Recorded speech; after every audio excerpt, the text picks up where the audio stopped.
The question is, what is diabetic retinopathy?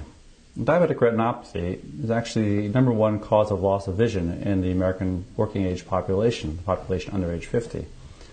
Diabetic retinopathy is a process where damage occurs to the small blood vessels in the back of the eye from chronic diabetes.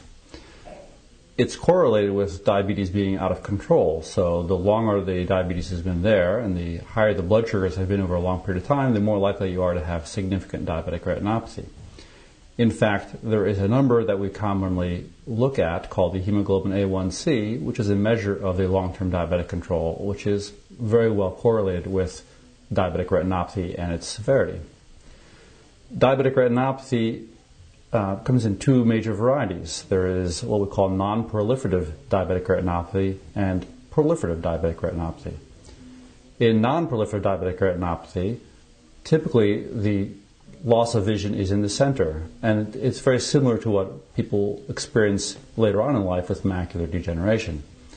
Typically, in that stage of the disease, the small capillaries, the small blood vessels in the back of the eye, become incompetent and they start oozing fluid. Not bleeding so much as fluid as in when your feet are swollen. The swollen retina doesn't work very well and the vision becomes blurry. Furthermore, if you have elevated high blood pressure or elevated cholesterol, you can also leak more fluid and lipids and fats from your bloodstream, which can also accumulate in the nerve tissue, causing further damage. We have a treatment for that to stabilize that process, which includes laser at times or the injection of medications in the eye. But the bottom line, of course, is to control the underlying factors. As the disease progresses, one loses more and more of the circulation. And when you lose more and more of the circulation to the nerve tissue, the vision gets worse and worse, and laser no longer is helpful. Under those conditions, sometimes the proliferative diabetic retinopathy can take place. And in fact, sometimes the proliferative diabetic retinopathy takes place before this other process. They can occur independently of each other or one following the other.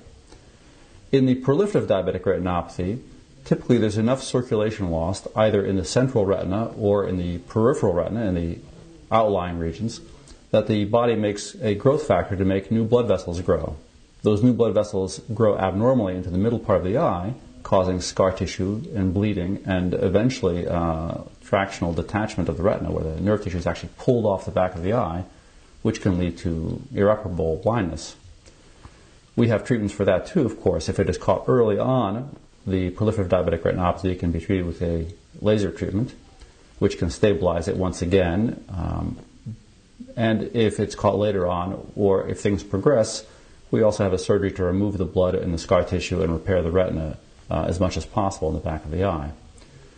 These are usually relatively serious conditions, and we place a great emphasis on controlling diabetes, high blood pressure, and cholesterol to minimize them.